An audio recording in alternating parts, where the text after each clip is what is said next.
జీజీహెచ్ను పునరుద్ధరించి blood బ్యాంకును ప్రారంభించిన జిల్లా కలెక్టర్ లక్ష్మీషా. బ్లడ్ బ్యాంకుకు 75 లక్షల రూపాయల విలువైన అధునాతన పరికరాలను అందజేసిన సిద్ధార్థ మెడికల్ కళాశాల పూర్వ విద్యార్థులను అభినందించిన కలెక్టర్.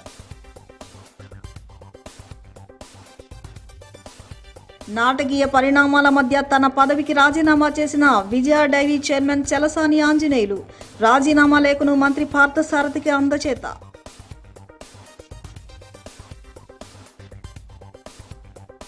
మెగా డిఎస్సి నియామక ప్రక్రియ పూర్తిగా పారదర్శకంగా జరిగిందని, ఆధారాలు వాస్తవాలు వెల్లడిస్తున్నా కావాలనే పదే పదే తప్పుడు ప్రచారం చేస్తున్నారు. పాఠశాల విద్యాశాఖ డైరెక్టర్ తమీం అన్సారియా ఆవేదన.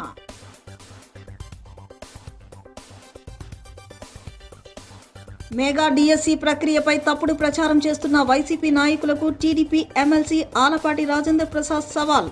గుంటూరు అంబేద్కర్ విగ్రహం వద్ద ఉన్నానని వైసీపీ నేతలు చర్చకు రావాలని పిలుపు.